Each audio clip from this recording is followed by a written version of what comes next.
اعوذ باللہ من الشیطان الرجیم بسم اللہ الرحمن الرحیم الحمد للہ رب العالمین والصلاة والسلام علی محمد وعلی آلہ وسلم۔ انشاءاللہ آج ہم سورہ آل عمران کے 11ویں اور 12ویں رکوع کا مطالعہ کریں گے۔ سب سے پہلے پچھلے ہفتے جو 2 رکوع پڑھے تھے ان کا ایک مختصر خلاصہ۔ پہلی بات، نبی پاک صلی اللہ علیہ وآلہ وسلم کا امتی ہونا وہ شرف ہے جس کے لیے اللہ تعالیٰ نے انبیاء کرام سے بھی عہد لیا۔ اس شرف کا تقاضا یہ ہے کہ ہم صدق کے دل کے ساتھ اللہ تعالیٰ کی شکر گزاری میں ڈوب جائیں۔ دوسری بات، جو شخص اس حقیقت سے آگاہ ہونے کے باوجود کہ نبی پاک صلی اللہ علیہ وآلہ وسلم اللہ تعالیٰ کے آخری نبی ہیں اور قرآن کریم اللہ تعالیٰ کی آخری کتاب ہے، وہ صدق کے دل سے ایمان نہیں لاتا اور دین کی مخالفت کرتا ہے، سخت گھاٹے میں ہے۔ تیسری بات، اللہ تعالیٰ کے ارشاد کے مطابق دین صرف اسلام ہے اور سب لوگوں کی نجات کا واحد راستہ قرآن کریم پہ نبی پاک صلی اللہ علیہ وآلہ وسلم کی سیرت مبارکہ کی روشنی میں زندگی کو سنوارنا ہے۔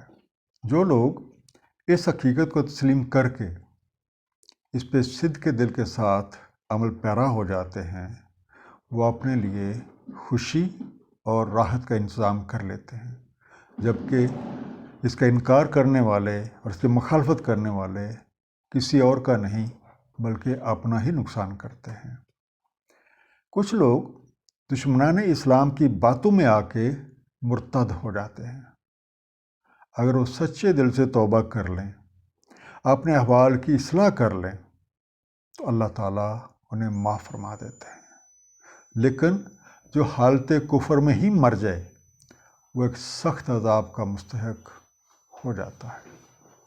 آخری بات، سب سے پہلا گھر جو اللہ تعالیٰ کی عبادت کے لیے بنا وہ مکہ میں ہے، اور اہل ایمان میں سے جو کوئی بھی استطاعت رکھتا ہو اس پہ اس گھر کا حج واجب ہے۔ اس دعا کے ساتھ کہ اللہ تعالیٰ اپنے حبیب اور رحمت العالمین نبی پاک صلی اللہ علیہ وآلہ وسلم کے طفیل ہم سب کو قرآن کریم کا صحیح مفہوم عطا فرمائیں۔ آئیے مطالعہ قرآن کا آغاز کرتے ہیں۔ سورہ آل عمران رکوع نمبر 11 اور 12 جو کہ آیات 102 سے 120 پر مشتمل ہیں۔ یا ایھا الذین آمنوا اتقوا اللہ حق تقاتہ، اے ایمان والو تقوی کرو اللہ تعالیٰ سے جیسے حق ہے اس سے تقوی کا، ولا تموتن الا وانتم مسلمون، اور نہ تمہیں موت آئے مگر یہ کہ تم مسلمان ہو۔ حق بندگی ادا کرنے کے لیے لازم ہے کہ ہم اپنی طرز زندگی میں اس حد تک مطاعت ہو جائیں کہ ہم سے کوئی ایسا فعل سرزد ہی نہ ہو جو اللہ تعالیٰ اور اس کے حبیب نبی پاک صلی اللہ علیہ وآلہ وسلم کی ناراضگی کا باعث بنتا ہو۔ اس طرز عمل پہ مستقل مزاجی کا نتیجہ تقوی ہے، اور اس طرز پہ عمل پیرا شخص اس حد تک باریک بھی ہو جاتا ہے کہ کائنات کا کوئی بھی روپ اسے دھوکہ نہیں دے سکتا۔ قرآن کریم سے ہدایت حاصل کرنے کے لیے تقوی ایک بنیادی شرط ہے، جیسے کہ سورہ البقرہ آیت نمبر 2 میں ارشاد ہے، یہ کتاب ہے، نہیں ہے کوئی شک اس میں، ہدایت ہے متقین کے لیے۔ تقوی ہماری زندگی کا وہ زیادہ سفر ہے جو اللہ تعالیٰ اور اس کا حبیب نبی پاک صلی اللہ علیہ وسلم کو بہت پسند ہے۔ سورہ بقرہ آیت نمبر 197 میں ارشاد ہے، اور زاد راہ لے لیا کرو، بے شک بہترین زاد راہ تقوی ہے، مجھ سے تقوی کرو اے اولو الالباب۔ اور تقوی کا حق یہ ہے کہ اللہ تعالیٰ اور اس کا حبیب کی اس طریقے سے اطاعت کی جائے کہ پھر کبھی نافرمانی نہ ہو، اور ایسی شکر گزاری کی جائے کہ کبھی ناشکری نہ ہو، اور اس طرح کرنے سے اللہ اور اس کے حبیب کی جو یاد ہے وہ اس طریقے سے دل میں بس جاتی ہے کہ ذہن کبھی بھی اس سے معاف نہیں ہوتا۔ گویا ہماری تمام توجہ اور ذہنی وابستگی ہر دم اللہ اور اس کے حبیب کے ساتھ رہے اور ہمارا ہر کام کیئر آف اللہ ہو جائے۔ وَاعْتَصِمُوا بِحَبْلِ اللَّهِ جَمِيعًا وَلَا تَفَرَّقُوا، اور وابستہ ہو جو اللہ تعالیٰ کی ڈور سے سب مل کر اور مت فرقہ ڈالو۔ وَاذْكُرُوا نِعْمَتَ اللَّهِ عَلَيْكُمْ إِذْ كُنْتُمْ أَعْدَاءً فَأَلَّفَ بَيْنَ قُلُوبِكُمْ فَأَصْبَحْتُمْ بِنِعْمَتِهِ إِخْوَانًا، اور یاد کرو نعمت اللہ تعالیٰ کی اپنے اوپر، جب تم دشمن تھے تو اس نے الفت ڈال دی تمہارے دلوں کے مابین، تو ہو گئے تم اس کی نعمت سے بھائی بھائی۔ وَكُنْتُمْ عَلَىٰ شَفَا حُفْرَةٍ مِّنَ النَّارِ فَأَنْقَذَكُم مِّنْهَا، اور تم تھے آگ کے گڑھے کے کنارے پہ تو چھٹکارا دلایا اس نے تمہیں اس سے۔ كَذَلِكَ يُبَيِّنُ اللَّهُ لَكُمْ آيَاتِهِ لَعَلَّكُمْ تَهْتَدُونَ، اس طرح روشن فرماتا ہے اللہ تعالیٰ اپنی نشانیاں تاکہ تم ہدایت پاؤ۔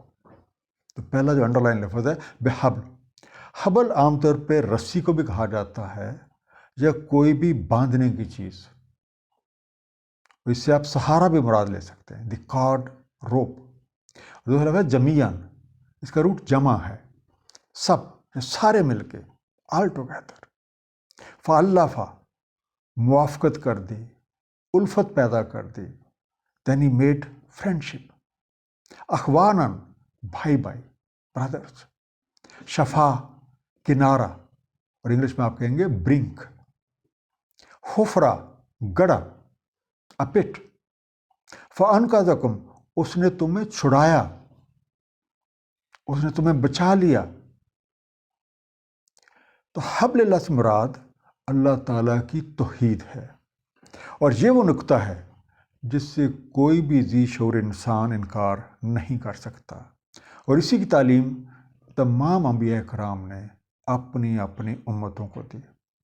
اس نقطے پہ اکٹھے ہونا اجتماعیت، جبکہ اس سے دوری تفرقہ بازی کا باعث ہے۔ تقویٰ کا حق ادا کرنے کے لیے لازم ہے کہ ہم اللہ تعالیٰ کے دین، قرآن کریم اور صاحب قرآن نبی پاک صلی اللہ علیہ وسلم کے ساتھ اپنا تعلق مضبوط بنائیں، اور اس کی عملی شکل اللہ تعالیٰ اور اس کا حبیب نبی پاک صلی اللہ علیہ وسلم کے اطاعت اور فرمان برداری ہے۔ جیسے سورہ انفال آیت نمبر 46 میں ارشاد ہے، اور اطاعت کرو اللہ تعالیٰ کی اور اس کے رسول کی، مت تنازع کرو آپس میں ورنہ نامرد ہو جاؤ گے اور اکھڑ جائے گی تمہاری ہوا، اور صبر کرو، بے شک اللہ تعالیٰ صبر کرنے والوں کے ساتھ ہے۔ اس اطاعت اور فرمان برداری کا نتیجہ یہ ہے کہ اللہ تعالیٰ ایسے لوگوں کے دلوں میں موافقت پیدا کر دیتے ہیں، اور وہ ایک دوسرے کے سنگی ساتھی بن جاتے ہیں، ایک دوسرے کو دکھ درد میں شریک ہوتے ہیں اور ایک دوسرے کے کام آتے ہیں، جس کی بدولت ایک فلاحی معاشرہ تشکیل پاتا ہے۔ جبکہ تفرقے بازی باہمی نفرت، دوری، رنجشوں اور باہمی دشمنی کا سبب بنتی ہے، جس کی وجہ سے معاشرہ تباہی کے دہانے پہ پہنچ جاتا ہے۔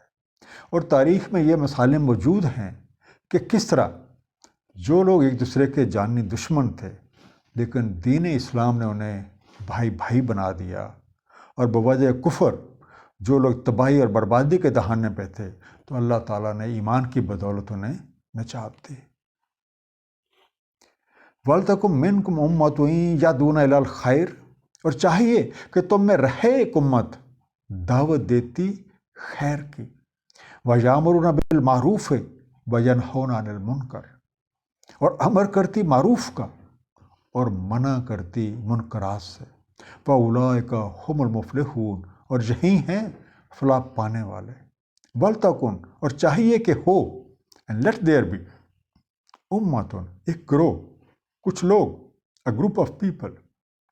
ایک فلاحی معاشرے کی تشکیل کے لیے ضروری ہے کہ ایمان والوں میں ہمیشہ ایک ایسی جماعت رہنی چاہیے جو لوگوں کو قرآن پاک یعنی اللہ تعالیٰ کی توحید نیکی، صلح اور نبی پاک صلی اللہ علیہ وآلہ وسلم کی اطاعت کا حکم دے اور کفر و شرک سے منع کرتے رہے۔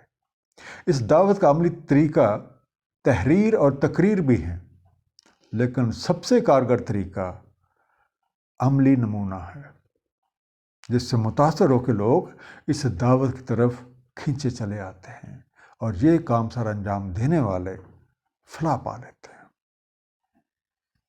وَلَا تَكُونُوا كَالَّذِينَ تَفَرَّقُوا، اور مت ہو جانا ان کی طرح جو متفرق ہو گئے، وَاخْتَلَفُوا مِن بَعْدِ مَا جَاءَهُمُ الْبَيِّنَاتُ، اور اختلاف میں پڑے اس کے بعد کہ آ چکی تھی ان کے پاس بینات۔ وَأُولَٰئِكَ لَهُمْ عَذَابٌ عَظِيمٌ، اور یہی ہیں جن کے لیے ایک عذاب عظیم ہے۔ تفرقے بازی اہل ایمان کا شیوا ہے ہی نہیں، اور خاص طور پہ جب ہمارے پاس اللہ تعالیٰ کی کتاب قرآن کریم اور نبی پاک صلی اللہ علیہ وآلہ وسلم کی سنت مبارکہ موجود ہے۔ سورہ انفال آیت نمبر 159 میں ارشاد ہے، بے شک جنہوں نے تفرقہ ڈالا اپنے دین میں اور ہو گئے گروہ گروہ، نہیں ہے تمہارا ان سے کوئی تعلق، بس ان کا معاملہ اللہ کے حوالے ہے، پھر بتلا دے گا انہیں جو کام وہ کرتے رہے۔ تفرقے بازی کی سب سے بڑی وجہ لا علمی نہیں بلکہ باہمی ضد بازی ہے، جیسے کہ سورہ شورا آیت نمبر 14 میں ارشاد ہے، اور نہیں تفرقہ ڈالا انہوں نے مگر بعد اس کے کہ آ چکا تھا ان کے پاس علم، باہمی ضد بازی کی وجہ سے۔ اور اگر نہ ہوتا ہے کلمہ سابقہ تیرے رب سے اجل مسمہ تک کا، تو طے کر دیا جاتا ان کے مابین، اور بے شک جو وارث بنے الکتاب کے اس کے بعد وہ اس ایک اضطراب آمیز شک میں ہیں۔ تو جن لوگوں نے بھی پیغام حق اور دلائل روشن پہنچ جانے کے بعد، اسے خوب سمجھ لینے کے بعد اختلاف کیا، وہ عذاب عظیم کے مستحق ٹھہرے۔ یوم تبیض وجوہ وتسود وجوہ، ایک روز سفید ہوں کچھ چہرے اور کالے ہوں کچھ چہرے۔ فَأَمَّا الَّذِينَ اسْوَدَّتْ وُجُوهُهُمْ، تو جن کے چہرے سیاہ ہوئے، اَکَفَرْتُمْ بَعْدَ ایمانکم، کیا تم کافر ہو گئے تھے بعد ایمان لانے کے؟ فَذُوقُوا الْعَذَابَ بِمَا كُنتُمْ تَكْفُرُونَ، تو چکھو عذاب بس باب اس کے جو کفر تم کرتے رہے۔ وَأَمَّا الَّذِينَ ابْيَضَّتْ وُجُوهُهُمْ فَفِي رَحْمَةِ اللَّهِ، اور جن کے چہرے سفید ہوئے تو وہ اللہ تعالیٰ کی رحمت میں ہیں۔ ہم فیہا خالدون، اور اسی میں رہتے ہیں۔ تبیض سفید روشن، وجوہ چہرے منہ، تسود کالے سیاہ۔ مرنے کے بعد ہر کسی کو اپنے رب کے حضور پیش ہو کر اپنے اعمال کا حساب دینا ہے۔ اس روز اپنے اعمال کی بدولت کچھ لوگوں کے چہرے سفید اور کچھ کے سیاہ ہوں گے۔ سیاہ چہروں والے لوگ وہ ہیں جو ایمان لانے کے بعد کفر میں مبتلا ہو گئے اور انہیں اپنے کیے کی سزا اب بھگتنی ہے، جبکہ سفید چہروں والے لوگ وہ ہیں جو ایمان کے بعد اعمال صالح سر انجام دیتے رہے۔ انہوں نے اللہ تعالیٰ اور اس کا حبیب نبی پاک صلی اللہ علیہ وسلم کی سنت طیبہ کے مطابق اپنی زندگیوں کو سنوارا۔ اب یہ لوگ اللہ تعالیٰ کی رحمت کے سائے میں ہیں اور اسی میں رہیں گے۔ تلک آیت اللہ نتلوہا علیک بالحق، یہ نشانیاں ہیں اللہ تعالیٰ کی، ہم تلاوت کر رہے ہیں آپ پر حق کے ساتھ۔ وَمَا اللَّهُ يُرِيدُ ظُلْمًا لِلْعَالَمِينَ، اور نہیں اللہ تعالیٰ ارادہ رکھتا ظلم کا عالمین کے لیے۔ وَلِلَّهِ مَا فِي السَّمَاوَاتِ وَمَا فِي الْأَرْضِ، اور اللہ تعالیٰ ہی کا ہے جو کچھ آسمانوں میں ہے اور جو کچھ زمین میں ہے۔ وَإِلَى اللَّهِ تُرْجَعُ الْأُمُورُ، اور اللہ تعالیٰ کی طرف لوٹتے ہیں سب امور۔ ترجاؤ رجوع کرتے ہیں، لوٹ کر جاتے ہیں، آر ریٹرنڈ۔ الامور تمام امور، سب کام، میٹرز۔ قرآن کریم کی ہر آیت دراصل ایک نشانی ہے جس کا ہم مشاہدہ کر سکتے ہیں، اور اس کی روشنی میں اپنے طرز عمل کا جائزہ لے سکتے ہیں، اور اپنی ذات میں موجود جو کمیاں ہیں ان کو پورا کرنے کے لیے رہنمائی حاصل کر سکتے ہیں، خود کو ملنے والی سہولتیں، تنگی ترشی کی وجوہات بھی جان سکتے ہیں اور مشکلات سے نکلنے کی راہ بھی معلوم کر سکتے ہیں۔ لیکن اس کے لیے قرآن کریم کا فہم یہ ہے جو ضروری چیز ہے، اور یہ اللہ تعالیٰ کی خاص رحمت ہے کہ اس نے ہمیں قرآن کریم جیسی عظیم کتاب سے نوازا ہے اور اپنے حبیب نبی پاک صلی اللہ علیہ وسلم کا امتی ہونے کا شرف بخشا ہے۔ اس عظیم کتاب پہ صاحب قرآن نبی پاک صلی اللہ علیہ وسلم کے اسوہ حسنہ کے مطابق عمل کرنا ہی نجات کا واحد ذریعہ ہے۔ اللہ تعالیٰ نے اس بات کو واضح فرما دیا ہے کہ اس کائنات میں ہر چیز کا اصل مالک اللہ ہے، اور اس کائنات میں اسی کے قوانین نافذ ہیں، سارے فیصلے انہی قوانین کے مطابق ہوتے ہیں اور کسی کے ساتھ معمولی سا ظلم بھی نہیں ہوتا۔ کنتم خیر امۃ اخرجت للناس، تم ایک بہتر امت ہو، برپا کی گئی ہے لوگوں کے لیے، تامرون بالمعروف وتنہون عن المنکر وتؤمنون باللہ، تم امر کرتے ہو معروف کا اور تم منع کرتے ہو منکرات سے، اور تم ایمان رکھتے ہو اللہ تعالیٰ کا۔ وَلَوْ آمَنَ أَهْلُ الْكِتَابِ لَكَانَ خَيْرًا لَهُمْ، اور اگر ایمان لے آئیں اہل کتاب تو بہتر ہے ان کے لیے۔ مِنْهُمُ الْمُؤْمِنُونَ وَأَكْثَرُهُمُ الْفَاسِقُونَ، ان میں سے کچھ تو مومن ہیں اور اکثر ان میں فاسق ہیں۔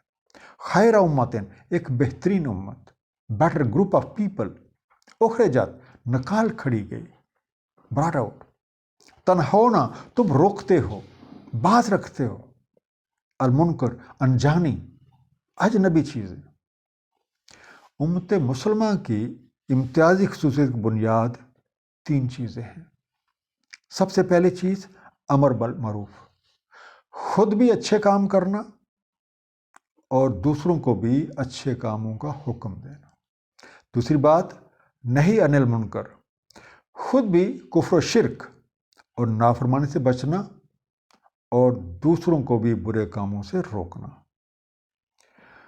تیسرا کام تؤمنون باللہ، اللہ تعالیٰ، اس کے تمام رسولوں اور تمام کتابوں پہ ایمان رکھنا۔ اب اگر ہم یہ کام سر انجام دیتے ہیں تو ہم بہتر امت کہلانے کے حقدار ہیں، ورنہ ہماری بھی حالت ان اہل کتاب جیسی ہے جن کا ذکر سورہ المائدہ کی آیت نمبر 63 میں ہے۔ کیوں نہیں منع کرتے ان کے درویش اور ان کے علماء گناہ کی بات کہنے سے اور حرام کھانے سے؟ بہت ہی برے عمل ہیں جو یہ کر رہے ہیں۔ اب اگر یہ اہل کتاب بھی اللہ تعالیٰ پہ ایمان لے آئیں اور عمل بالمعروف اور نہی عن المنکر کے حکموں پر عمل پیرا ہو جائیں تو ان کے لیے بہت بہتر ہوگا۔ اور اس وقت ان کی حالت یہ ہے کہ ان میں تھوڑے سے لوگ جو ہیں وہ مومن ہیں، جبکہ ان کی اکثریت جانتے بوجھتے نافرمانی کرنے والوں کی ہے۔ لَن يَضُرُّكُمْ إِلَّا أَذًى، ہرگز نہیں ضرر دے سکتے تمہیں سوائے ایذا کے۔ وَإِن يُقَاتِلُوكُمْ يُوَلُّوكُمُ الْأَدْبَارَ، اور اگر لڑیں تم سے تو پیٹھ موڑ لیں۔ ثُمَّ لَا يُنصَرُونَ، پھر نہ نصرت کیے جائیں۔ اذا، ستانا، تکلیف دینا، ہرٹ۔ الادبار، یہ جمع کا صیغہ ہے پیٹھیں، بیکس۔ اکثر اہل کتاب میں سے فاسقوں کا جو ٹولہ یہ دعوت حق کی مخالفت کرتا ہے اور دعوت دینے والوں کو نقصان پہنچانے کی کوششیں کرتا ہے، تو ان کی یہ کوششیں کبھی بھی برابر ثابت نہیں ہو سکتی۔ ہاں، تھوڑا بہت ستانا، باتیں بنانا، گالی گلوچ اور دھمکیوں کی نوبت ضرور آ سکتی ہے، لیکن اگر دین کے معاملے میں لڑائی تک نوبت پہنچ جائے تو یہ مقابلہ کرنے کی بجائے پیٹھ پھیر کر بھاگیں گے اور کوئی بھی ان کی مدد نہیں کر سکے گا۔ ضُرِبَتْ عَلَيْهِمُ الذِّلَّةُ أَيْنَمَا ثُقِفُوا، تھوپ دی گئی ہے ان پہ ذلت جہاں بھی پائے جائیں۔ إِلَّا بِحَبْلٍ مِّنَ اللَّهِ وَحَبْلٍ مِّنَ النَّاسِ، سوائے اللہ تعالیٰ کی ڈور یا لوگوں کی ڈور کے۔ وَبَاءُوا بِغَضَبٍ مِّنَ اللَّهِ وَضُرِبَتْ عَلَيْهِمُ الْمَسْكَنَةُ، اور جو مستوجب ہوئے غضب الہی کے، تھوپ دی گئی ان پہ مسکنت۔ ذالک بانہم کانوا یکفرون بآیات اللہ ویقتلون الانبیاء بغیر حق، یہ ہے کیونکہ وہ کفر کرتے رہے اللہ تعالیٰ کی نشانیوں کے ساتھ اور لڑتے رہے انبیاء کرام سے ناحق۔ ذالک بما عصوا وکانوا یعتدون، یہ ہے بسبب اس کے جو نافرمانی کی انہوں نے اور حد سے تجاوز کرتے رہے۔ باؤ، وہ مورد ہوئے، کسی ناپسندہ نتائج کے حامل ہو گئے، یا آپ کہہ سکتے ہیں اپنے اوپر کھینچ لائے یا اپنے اوپر کما لائے۔ دے انکلڈ اسو، نافرمانی کی انہوں نے، دے ڈسوبیڈ، یعتدون، تعدی کرتے رہے، زیادتی کرتے رہے، ٹرانسگریس۔ ان نافرمانوں کی حرکتوں کی وجہ سے ان پہ ذلت تھوپ دی گئی ہے۔ یہ مغضوب ہیں، جہاں کہیں بھی پائے جائیں گے ذلت ان پہ چھائی رہے گی، اور انہیں اللہ تعالیٰ اور اس کے بندوں کے علاوہ کوئی اور سہارا نہیں دے سکتا۔ ان کی روش کی وجہ سے ان پہ محتاجی اور پستی مسلط کر دی گئی ہے، کیونکہ انہوں نے اللہ تعالیٰ کی رضا کی بجائے ناراضگی کمائی ہے۔ یہ ذلت محتاجی کی وجہ حق کے ساتھ کفر کرنا، اللہ تعالیٰ کی نشانیوں کو جھٹلانا، انبیاء کرام کو ناحق قتل کرنا، پیغام حق کی تکذیب کرنا اور اللہ تعالیٰ کی حدود سے تجاوز کرنا ہے۔ اب اس وقت جو مسلمانوں کی حالت ہے وہ اس بات کی متقاضی ہے کہ ہم سارے مل کے اس پہ غور و فکر کریں کہ دنیا میں ایک بہت بڑی عددی قوت ہونے کے باوجود ہم کفار کے کیوں محتاج ہیں، بلکہ کسی حد تک غلام بنے ہوئے ہیں۔ اقوام عالم میں نہ ہماری کوئی عزت ہے نہ کوئی مقام ہے۔ کہیں اس ذلت محتاجی کی وجہ اللہ کے دین سے دوری، پیغام حق سے غفلت اور نبی پاک صلی اللہ علیہ وآلہ وسلم کی سیرت طیبہ سے انہیں راف تو نہیں ہے؟ پلیز سوچئے گا۔ لیسوا سوا من اہل الکتاب امۃ قائمہ، نہیں ہے یہ مساوی، اہل کتاب میں سے ایک امت قائم ہے۔ یتلون آیت اللہ آناء اللیل وہم یسجدون، تلاوت کرتے ہیں اللہ تعالیٰ کی نشانیاں رات کی گھڑیوں میں اور وہ سجدہ کرتے ہیں۔ لیسو، نہیں ہے یہ، سواء، یکساں، برابر، کہتے ہیں ایکول یا سیم۔ اب سارے کے سارے اہل کتاب ایک جیسے نہیں ہیں، ان میں سے کچھ لوگ توحید اور حق پہ قائم ہیں، اور یہ لوگ راتوں کو اللہ تعالیٰ کی آیات کی تلاوت کرتے ہیں، ان میں بیان حقائق کو تسلیم کرتے ہیں اور اللہ تعالیٰ کے احکامات پہ دل و جان سے عمل کرتے ہیں۔ یؤمنون باللہ والیوم الآخر، ایمان رکھتے ہیں اللہ تعالیٰ اور یوم آخر کا۔ ویأمرون بالمعروف وینہون عن المنکر، اور امر کرتے معروف کا اور منع کرتے ہیں منکرات سے۔ ویسارعون فی الخیرات، اور سرعت کرتے ہیں بھلائیوں میں۔ واولئک من الصالحین، اور یہیں صالحین میں سے ہیں۔ وما یفعلوا من خیر فلن یکفروا، اور جو وہ کام کریں بھلائی سے تو ہرگز نہیں ناقدری کی جاتی اس کی۔ واللہ علیم بالمتقین، اور اللہ تعالیٰ کو علم ہے متقین کا۔ جو سارے وہ تیزی کرتے ہیں، جلدی کرتے ہیں، دی ہسٹن الصالحین، اصلاح پائے ہوئے ہیں، یا آپ کہتے ہیں صالح لوگ، رائٹرز۔ فلن یکفروا، ہرگز نہیں کمی کی جاتی، سو نیور ول دے۔ اہل کتاب کا یہ طبقہ جو حق پرست ہے، یہ اللہ تعالیٰ پہ کامل یقین رکھتا ہے، اور انہیں یہ حقیقت معلوم ہے کہ انہیں مرنے کے بعد اپنے اعمال کا حساب دینا ہے۔ وہ امر بالمعروف اور نہی عن المنکر کے حکم پہ عمل کرتے ہیں، کفر و شرک اور تمام فوائد سے بچتے ہیں، اور بھلائی کے کاموں میں بڑھ چڑھ کے حصہ لیتے ہیں۔ یہ لوگ خود بھی اصلاح پائے ہوئے ہیں اور دوسروں کی اصلاح کے لیے مصروف عمل رہتے ہیں۔ اللہ تعالیٰ ان کے بھلے کاموں کی قدر کرتے ہیں اور ان کی کوشش کے مطابق ان کو جزائے خیر دیں گے، کیونکہ اللہ تعالیٰ کو اس بات کا بخوبی علم ہے کہ کون اس کے احکامات کی بجا آوری میں خلوص نیت کے ساتھ محتاط روی اختیار کیے رکھتا ہے۔ ان الذین کفروا لن تغنی عنہم اموالہم ولا اولادہم من اللہ شیئا، بے شک جو کفر کرتے ہیں ہرگز نہیں کام آتے انہیں ان کے مال اور نہ ان کی اولاد اللہ تعالیٰ کے حضور کچھ بھی۔ وَأُولَٰئِکَ أَصْحَابُ النَّارِ ہم فیہا خالدون، یہی ہیں صاحبان آگ اور وہ اسی میں پڑے رہتے ہیں۔ لن تغنیا، ہرگز نہیں غنی کر پاتے، آپ کہہ سکتے ہیں بالکل کام نہیں آتے، نیور ول اویل۔ اب حق پرستوں کے برعکس جو لوگ اللہ تعالیٰ کے احکامات سے کفر کرتے ہیں، اللہ کی مقرر کردہ حدود کو پامال کرتے ہیں، ان کا مال و دولت اور ان کی اولاد جس کی خاطر یہ سارے غلط کاریاں کرتے ہیں، ان کی کسی طرح کی مدد نہیں کر سکتی اور نہ ہی انہیں اللہ کی پکڑ سے چھڑا سکتی ہے۔ ایسے لوگوں کا انجام آگ ہے اور نامعلوم انہیں کب تک اس میں پڑے رہنا ہے۔ مثل ما ينفقون فی هذه الحیات الدنیا، مثال ان کی جو خرچ کرتے ہیں اس حیات دنیا میں، کمثل ریح فی سر اصابت حرث قوم ظلموا انفسهم فاہلکت، جیسے مثال ایک ہوا کی جس میں سخت ٹھنڈ آ پڑے قوم کی کھیتی پہ جو ظلم کرتے ہیں اپنے اوپر تو وہ اسے ہلاک کر دے۔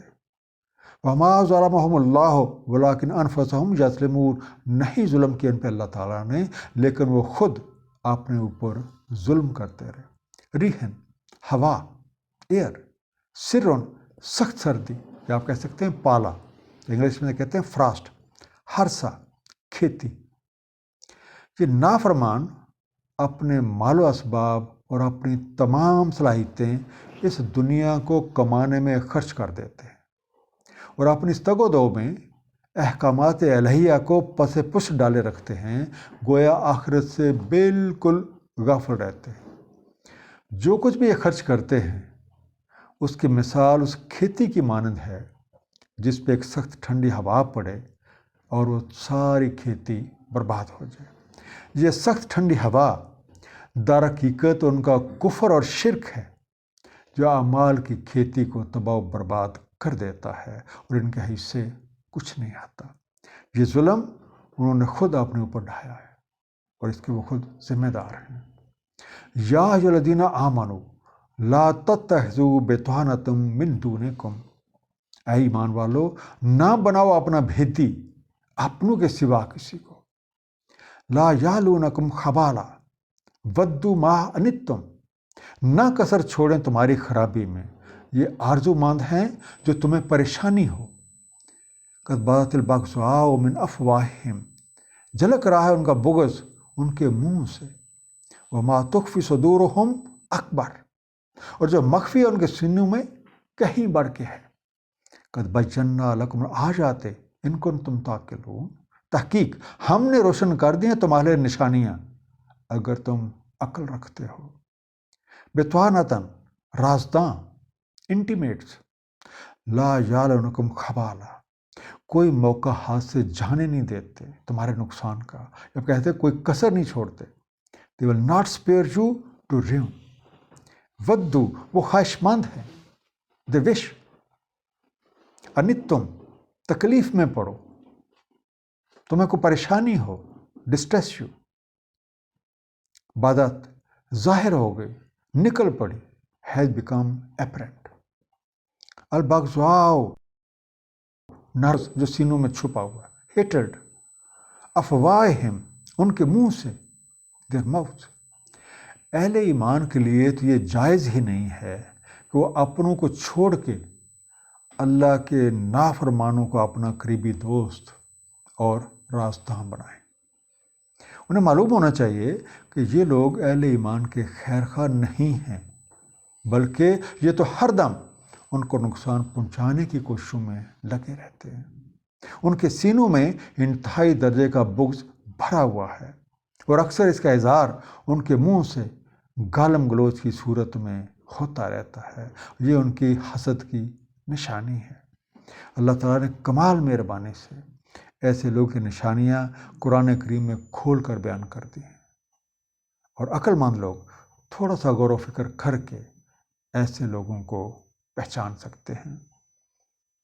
ہاں انتم اولائے تحبونہم ولا یحبونکم وتؤمنون بالکتاب کلہ، تو وہ لوگ ہو محبت رکھتے ہو ان سے اور وہ نہیں محبت رکھتے تم سے، اور تم تو ایمان رکھتے ہو تمام کتابوں پہ۔ وَإِذَا لَقُوكُمْ قَالُوا آمَنَّا، اور جب وہ ملتے ہیں تم سے وہ کہتے ہیں ہم ایمان لائے۔ وَإِذَا خَلَوْا عَضُّوا عَلَيْكُمُ الْأَنَامِلَ مِنَ الْغَيْظِ، جب خلوت میں ہوتے ہیں چباتے ہیں تم پہ اپنی انگلیاں غیظ سے۔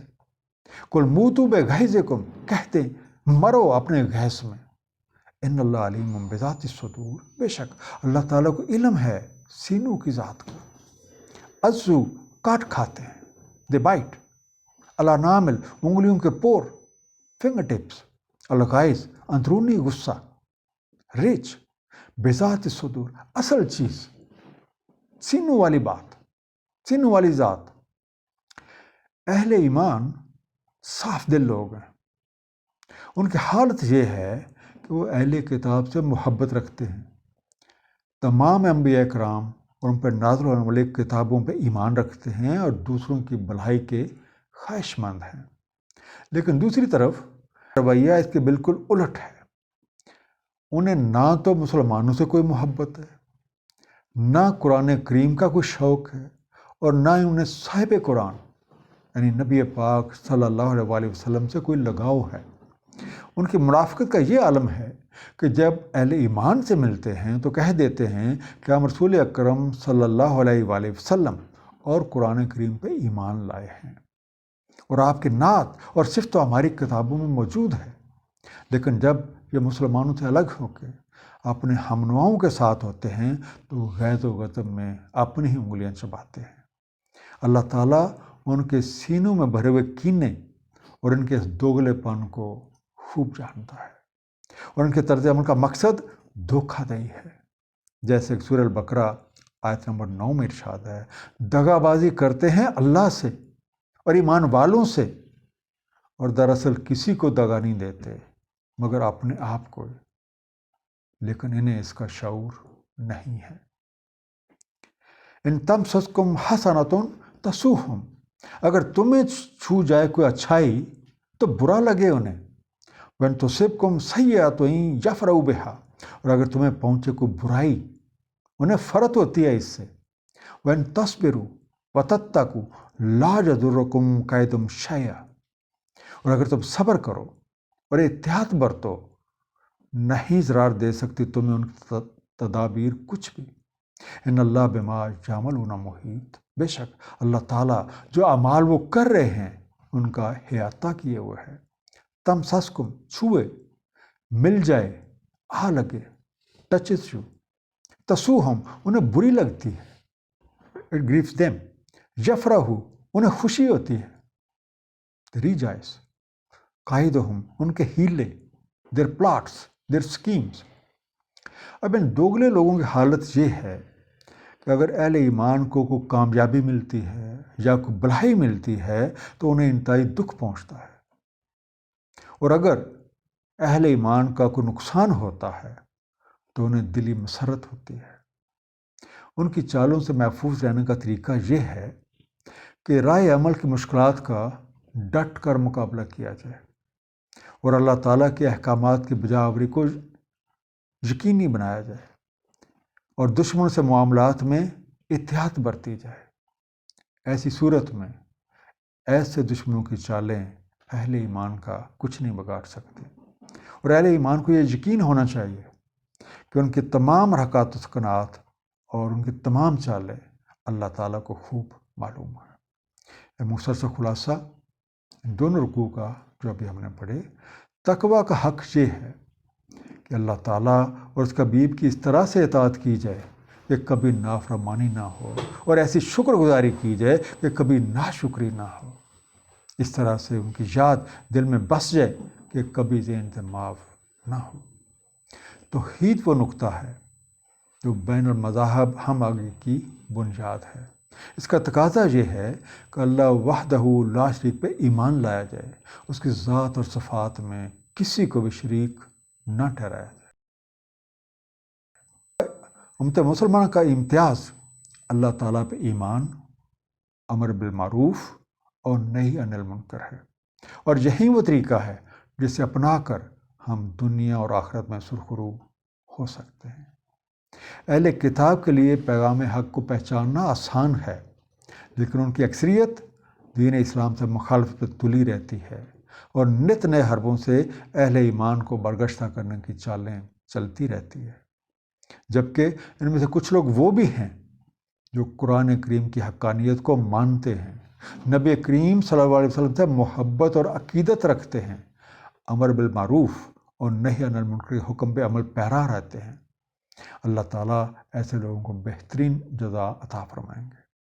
اہل ایمان پہ لازم ہے کہ دین حق سے دور کسی شخص کو بھی اپنا راستہ نہ بنائیں اور نہ ہی ان کی اونچی حرکتوں سے دل برداشتہ ہوں، اور صبر استقامت کے ساتھ اللہ تعالیٰ کے احکامات اور نبی پاک صلی اللہ علیہ وآلہ وسلم کی سنت کے مطابق عمل پیرا رہے۔ اللہ تعالیٰ ہم سب کو قرآن کریم کا صحیح فہم عطا فرمائیں اور ہمیں اس پہ نبی کریم صلی اللہ علیہ وآلہ وسلم کی سیرت کے مطابق عمل کرنے کی توفیق عنایت فرمائیں۔ صدق اللہ العلی العظیم، صلی اللہ تعالیٰ علی حبیبہ محمد وآلہ وسلم۔